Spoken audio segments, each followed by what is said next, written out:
Welcome to this module. This module we're going to deal with stock market indices, and you've been following those with the S&P 500. So you know what those are already. This module is going to provide a bit more background on those indices so that we know the proper uses of them, and they are very important in the investing world. Indices have three major uses. The first, and actually the one that was the first, is it's a way of following a broad bundle of stocks. S&P 500 and all these indices existed way before we used them as a passive index strategy, and they just at that point in time served as a measure of how the stock market was doing. Stock market increased today, the S&P went up 10 points, so we know it went up. Second thing that indices do is serve as a measure of the market portfolio. If you think about the S&P 500, that is the market of the 500 largest stocks in the United States. It's a way of tracking or of making the market portfolio. Finally, the indices now are often used as a way of designing a passive strategy to invest in the market. We are going to invest in assets that follow these indices. All right, now we're going to look at indices, and I'm going to do it around the world, and we're going to start with the United States, and I'm just going to mention five major U.S. indices. Dow Jones Industrial Average, probably have all heard that. That is roughly comparable to the S&P 500.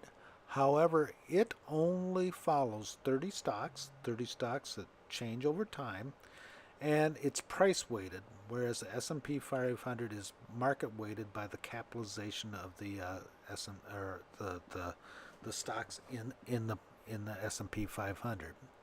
S&P 500 is 500 largest stocks in the United States. It's market weighted, and obviously it is more diverse than the Dow Jones Industrial Average.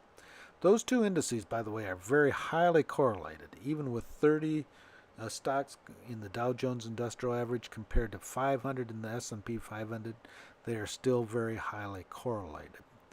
For more information about these two and the next ones that we're going to be talking about, look at Reading 1 associated with this module. Three other U.S. indices you see listed on this slide. The Wilshire 5000 has 5,000 stocks in it. Obviously, it has many more stocks in it than either the S&P 500 or the Dow Jones Industrial Average.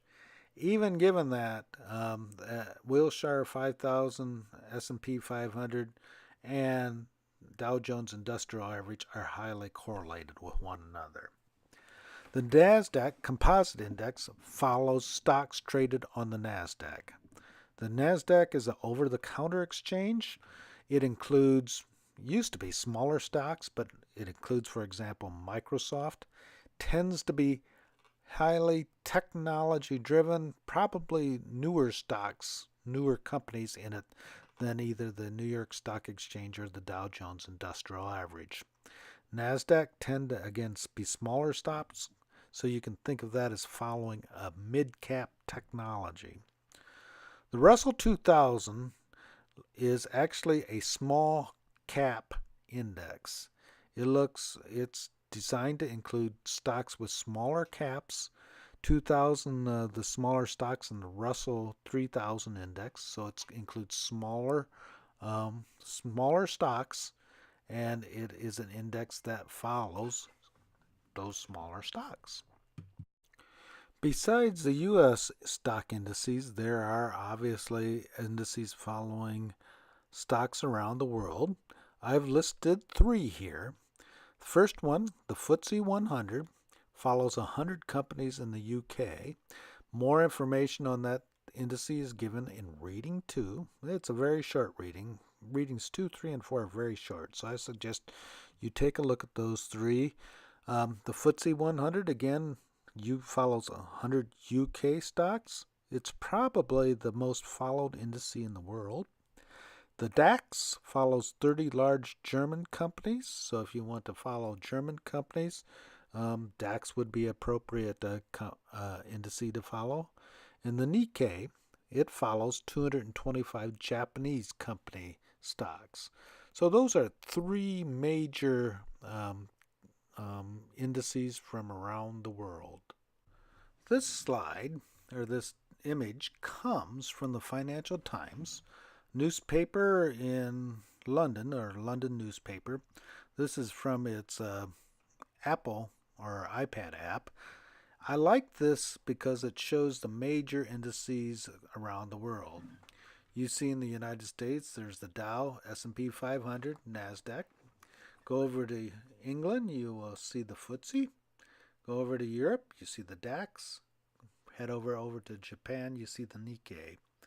There are other indices that track stocks from other places in the world, and this slide also does a good idea of showing what those changes are. Green, when I took this slide shot, was plus, red was negative. Again, number of indices from around the world.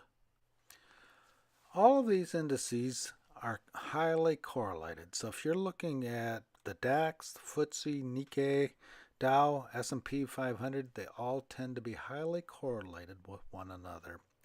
The reason why they're highly correlated is most of the companies are multinational. Let me just give you one example, and we talked about it this week in class.